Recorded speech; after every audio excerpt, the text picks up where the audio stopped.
karena ya asuransi swasta tidak bisa mengcover tindakan yang sudah ada sejak lahir.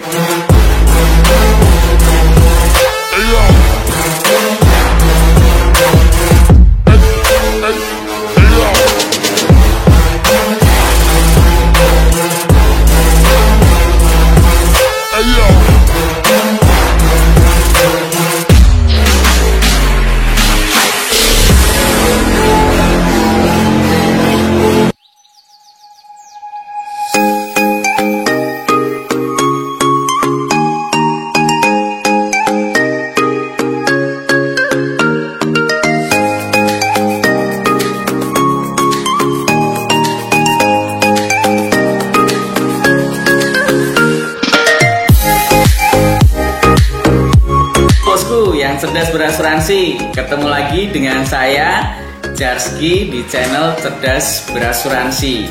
Ya, dalam video kali ini saya punya cerita yang saya pikir ini menarik untuk saya share ke teman-teman semuanya, bos-bosku yang cerdas.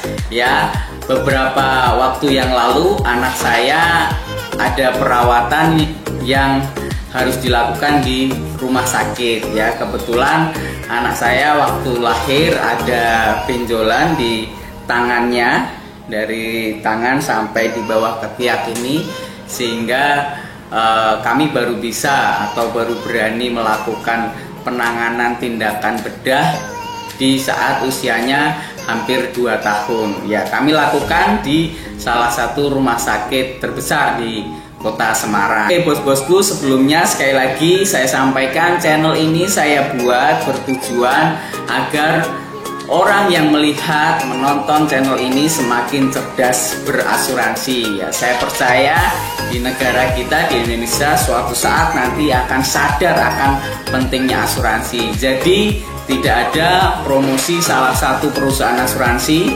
tidak ada konten-konten yang menjelekkan tentang perusahaan asuransi manapun, karena menurut saya semua asuransi itu bagus ya, semua asuransi itu bagus ya, tergantung seberapa sadar kita akan pentingnya berasuransi. Jadi yang mau tanya-tanya tentang asuransi, tanya-tanya tentang manfaat, tanya-tanya tentang klaimnya, sebagainya ya, silahkan komentar di bawah sini ya. Oke, bagi teman-teman agent yang juga nonton ya, barangkali ada sesuatu yang perlu di-share agar kita semua semakin cerdas, bisa juga bantu saya komen di sini. Yuk kita sama-sama cerdaskan masyarakat di Indonesia agar semakin cerdas berasuransi. Oke teman-teman, mungkin teman-teman yang sudah kepoin saya ya, baik di akun Facebook, akun Instagram, akun apapun itu ya, mungkin sudah tahu saya berprofesi sebagai agen asuransi di perusahaan mana. Mungkin teman-teman sudah tahu ya, tapi saya nggak akan secara langsung belak-belakan di sini bahwa saya agen asuransi dari perusahaan apa, enggak ya, karena setiap perusahaan asuransi tentunya punya kode etik dalam menjual asuransi. Saya buat video ini agar semakin mudah dipahami orang apa artinya asuransi. Oke teman-teman, lanjut di cerita saya tentang anak saya yang dirawat di salah satu rumah sakit di Semarang ya. Tindakannya berupa operasi benjolan di tangannya sejak lahir ya, sejak lahir. Diambil di umur 2 tahun ini ya, karena waktu sejak lahir kami konsultasikan, dokter bedah anaknya belum bisa menyimpulkan karena masih terlalu kecil ya. Puji syukur sejak lahir sampai usia hampir 2 tahun ini semuanya normal, perkembangan tumbuh kembang anak saya normal, pergerakan tangannya juga normal, semua fungsi-fungsinya normal, berat badan juga normal, nafsu makan juga normal, semuanya normal, sehingga di usia 2 tahun ini anak saya beranikan diri untuk mengambil tindakan bedah. Ya, saya tidak memakai asuransi di mana tempat saya bekerja. Contoh yang kartu seperti ini kartu lama ya, kartu lama. Mungkin teman-teman kartunya sudah berganti, tidak seperti ini. Atau kartu yang merah seperti ini ya, kartu merah saya juga tidak pakai. Atau saya tidak memakai kartu yang hitam seperti ini ya. Saya pakai kartu andalan Indonesia. Nih, kartu BPJS ya. Jadi perawatan untuk anak saya menggunakan kartu BPJS ini ya. Saya gunakan kartu BPJS karena ya asuransi swasta tidak bisa mengcover tindakan yang sudah ada sejak lahir, kecuali mungkin saya memilih produk yang bisa di cover sejak dalam kandungan, mungkin bisa. Tapi kebetulan untuk anak saya tidak membeli produk yang sejak dalam kandungan. Saya membelikan asuransi anak saya setelah anak saya lahir, sehingga tidak bisa di cover asuransi swasta. Saya pakainya asuransi pemerintah, kartu yang hijau ini. Oke teman-teman, kartu ini luar biasa hebat. Saya kagum sekali buat pemerintah sudah mengeluarkan kartu ini dan sangat meringankan ya. Mungkin di tahun 2020 banyak teman-teman yang ke kantor BPJS untuk menurunkan kelas ya. Memang harus sesuai dengan kemampuan kita, berapa yang sesuai dengan keuangan kita untuk kita bisa pakai kartu BPJS ini. Jadi jangan dipaksakan kita ikut asuransi yang kelas VIP tapi kemampuan kita tidak di kelas itu. Oke teman-teman, prosedur penggunaan BPJS ini sangat mudah ya. Saya 1 hari sebelumnya itu ke Vaskes tingkat 1. Vaskes tingkat 1 untuk pelayanan kartu saya ya, di salah satu klinik di dekat rumah saya konsultasi, kemudian meminta rujukan di rumah sakit yang saya tuju. Nah, puji syukur semuanya dipermudah, saya dikasih rujukan dan langsung besok bisa melakukan tindakan operasi. Besokan harinya saya pergi ke rumah sakit dan konsultasi ke spesialis bedah anak, langsung disarankan untuk melakukan tindakan bedah ya. Kemudian waktu itu saya ke rumah sakit ya teman-teman. Kalau teman-teman ada handphone di Androidnya itu bisa download aplikasi yang namanya Mobile JKM ya, aplikasi yang namanya Mobile JKM. Sebelumnya saya juga sudah melakukan itu.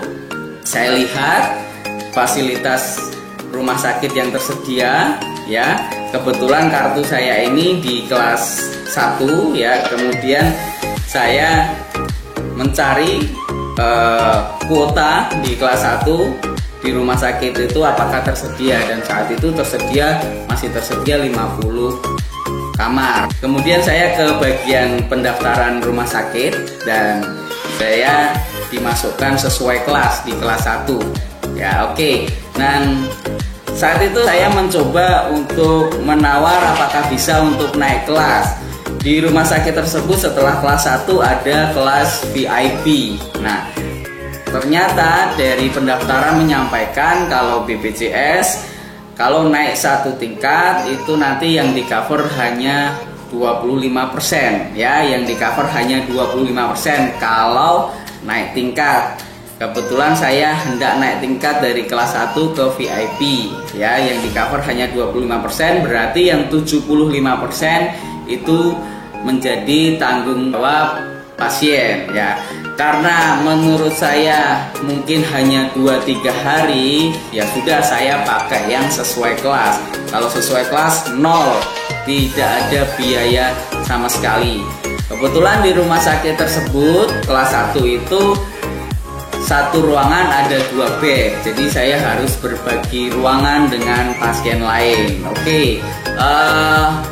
Tentang berbagi ruangan, memang kadang orang tidak nyaman karena selama proses perawatan, proses menunggu ya, jika mungkin kedapatan teman yang sekamar tidak enak, mungkin tidurnya ngorok misalnya ya, mungkin tidurnya ngorok pasti akan mengganggu kenyamanan kita Ya, tapi itu tergantung masing-masing orang. Memang di rumah sakit itu untuk kelas 1 ya, untuk kelas 1 satu ruangan itu terdiri dari 2 bed ya. Di rumah sakit lain bisa berbeda teman-teman ya. Jadi jangan salah, kelas 1 enggak mesti dalamnya 2 bed ya. Kadang ada yang sudah 1 bed, kadang ada yang lebih dari 2 bed. Jadi teman-teman perlu perhatikan ya berapa jumlah bed untuk tiap kelasnya.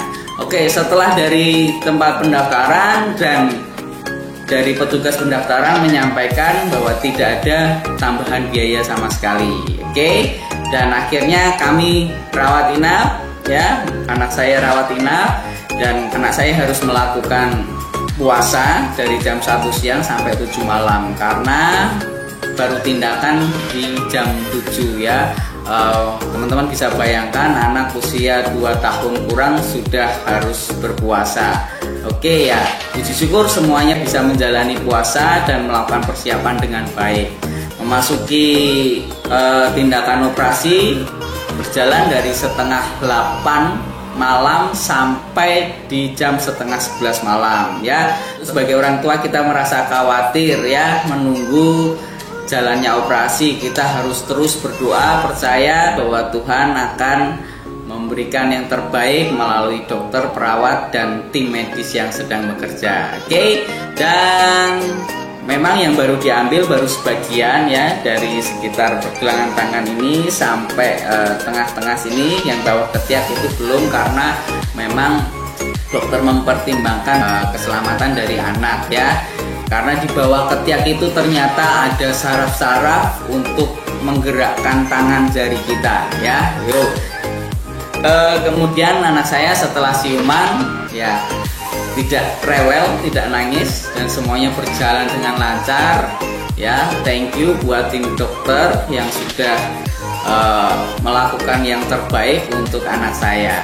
Dan keesokan harinya anak saya diperbolehkan untuk pulang. Kemudian istri saya pergi ke bagian administrasi, apakah ada tindakan atau obat-obatan yang belum di cover oleh BPJS ini ya. Ternyata semuanya masih nol ya.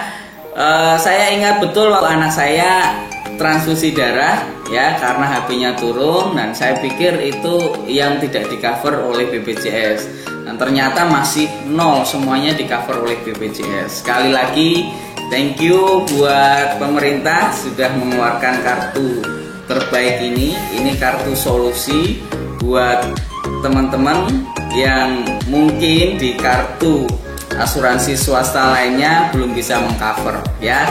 Jadi ini bukan saling bertentangan tapi saling melengkapi. Luar biasa teman-teman ya.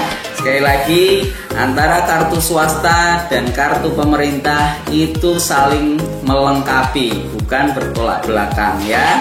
Saya akan menyimpulkan apa yang bisa kita ambil pelajaran dari pengalaman anak saya yang dirawat di rumah sakit melakukan tindakan operasi dengan kartu pemerintah ini. Ya, yang pertama pelajaran yang bisa kita ambil adalah jangan khawatir kalau teman-teman sudah punya kartu swasta yang tidak bisa mengcover resiko penyakit yang dialami karena mungkin ada pengecualian. Jangan khawatir, kartu pemerintah juga bisa mengcover ya. Jadi dua kartu ini saling melengkapi. Itu yang pertama. Yang kedua teman-teman, kartu dari pemerintah ini sudah dikategorikan ya dari kelas 1, kelas 2, dan kelas 3 ya. Tentu teman-teman sudah tahu berapa masing-masing premi tiap bulannya. Kelas 1 berapa, kelas 2 berapa, kelas 3 berapa ya.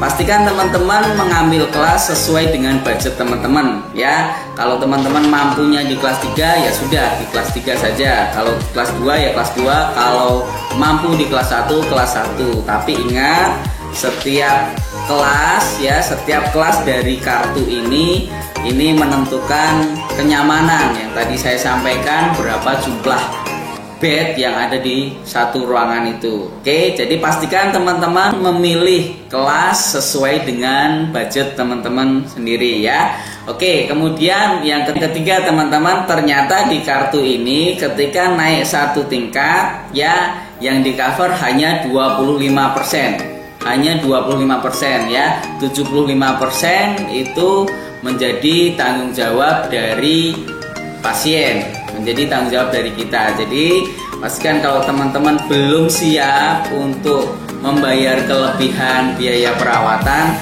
mending teman-teman ambil sesuai kelasnya. Oke teman-teman, itu saja dari saya. Sampai jumpa di video saya selanjutnya, dan salam cerdas berasuransi.